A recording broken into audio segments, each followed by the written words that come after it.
চিংড়ি মাছের মালাইকারি অনেকে অনেকভাবেই করে থাকে, কিন্তু একদম সহজ উপায় আর দারুণ সুস্বাদু একটা চিংড়ি মাছের রেসিপি আপনাদের সামনে শেয়ার করছি। সেই পদ্ধতিতে করলে যাকেই খাওয়াবেন সেই প্রশংসা করবে। সঠিকভাবে করার জন্য কিছু টিপস আমি বলছি। By the way, welcome back to my channel cooking corner.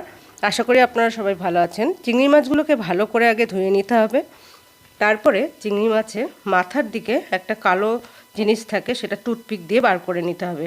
চিংড়ি মাছটাকে ভালো করে ম্যারিনেট করার জন্য নুন, হলুদ এবং কাশ্মীরি গুঁড়ো লঙ্কা ভালো করে মিক্সড করে তারপরে চিংড়ি মাছে মেশাতে হবে।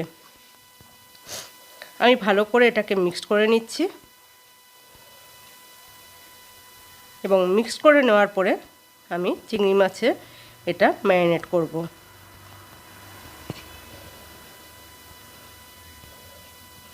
দেখুন, আমি চিংড়ি মাছের গায়ে উপরের দিকটাতে আগে ভালোভাবে ম্যারিনেশন করব। তারপরে হয়ে গেলে নিচের পোর্শনটাতেও ঠিক এই একইভাবে আমি ম্যারিনেশনটা কিন্তু খুব ডিপেন্ড করছে চিংড়ি মাছের কালারটা আনার জন্য। তো আমার ম্যারিনেশন হয়ে গেছে। এরপরে যে উপকরণটা লাগবে সেটা হচ্ছে যে দারচিনি, এলাচ, লবঙ্গ, এটা আমি সোমবারে দেব, এবং কাজু বাদাম, টক দই, সর্ষে আর মৌরি এটা আমি পেস্ট করে রেখে দেব। তো আমি তেলটা গরম হয়ে গেলেই তারপরে চিংড়ি মাছগুলো আস্তে আস্তে ছেড়ে দেবো তেলের মধ্যে।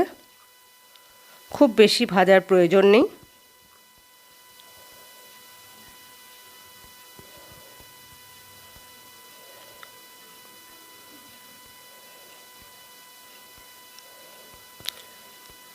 চিংড়ি মাছের মালাইকারি খেতে খুবই ভালো লাগে, এবং এই পদ্ধতিতে যদি আপনারা করেন তাহলে অবশ্যই আপনাদের নিশ্চয়ই ভালো লাগবে, এবং প্রত্যেকবারের মতন কমেন্ট সেকশনে জানাতে ভুলবেন না।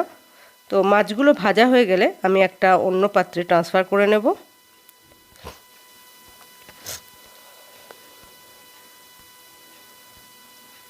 মাছ ভাজা হয়ে গেছে, এবং দেন আরও কিছু মাছ আছে, সেম একই পদ্ধতিতে আমি ফ্রাই করে নেব।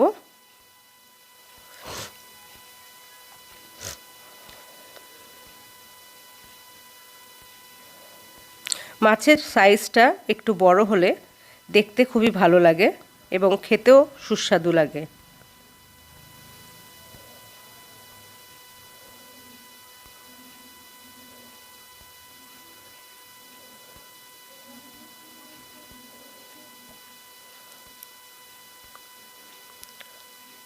একটা দিক হয়ে গেলে আমি উল্টিয়ে দেব। তো মাছ আমার ভাজা হয়ে গেছে, তা আমি ট্রেতে নিয়ে নিয়েছি। দেখুন কত সুন্দর কালার হয়েছে। এরপরে আমি দারচিনি, এলাচ, লবঙ্গ আমি দিয়ে দিলাম তেলের মধ্যে, ফোড়ন দিলাম। এটার থেকে যখন একটু সুগন্ধ বেরোবে তারপরে দেব পেঁয়াজের পেস্ট।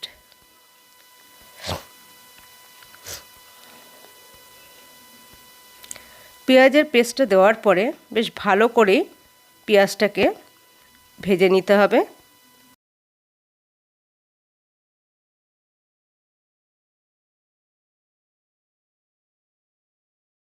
একদম শুকিয়ে যাবে জলটা। তারপরে আমি অ্যাড করব আদা, রসুন এবং কাঁচা লঙ্কার পেস্ট।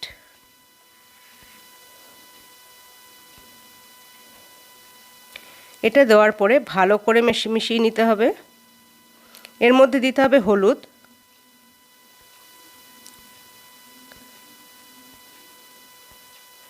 কাশ্মীরি গুঁড়ো লঙ্কা এবং স্বাদ মতন নুন।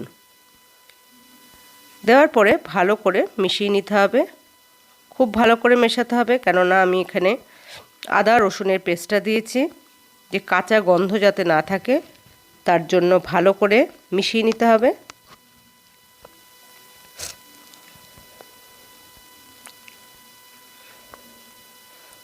দেখুন তেল ছেড়ে দিয়েছে। আমি এরপরে দিয়ে দিচ্ছি কাজু বাদাম, টক দই এবং সর্ষে আর মৌরির যে পেস্টটা আমি দিয়ে দিলাম। দেওয়ার পরে আবারও ভালো করে মিশিয়ে নিতে হবে। মালাইকারি যদি আপনারা এই প্রসেসে করেন নিশ্চয়ই আপনাদের ভালো লাগবে খেতে।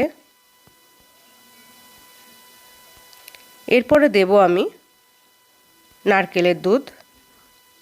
নারকেলের দুধটা দেওয়ার পরে আবারও ভালো করে মিশিয়ে নিতে হবে।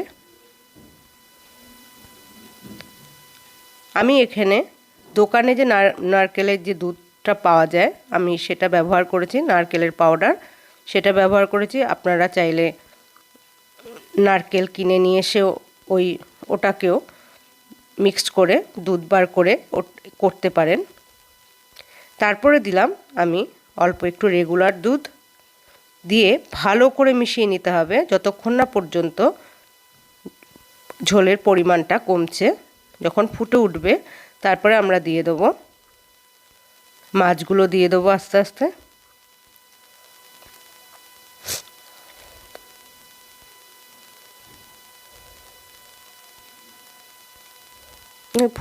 ফুটে উঠেছে, আমি মাছগুলো দিয়ে দিচ্ছি। দেখুন কি সুন্দর ঝোলের কালারটাও হয়েছে।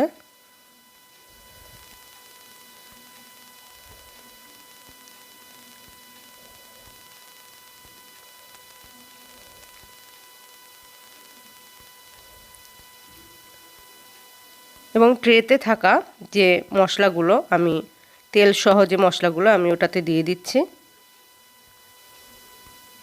এটা খুব ভালো টেস্ট হয়। তো ভালো করে আমি মিশিয়ে নিচ্ছি।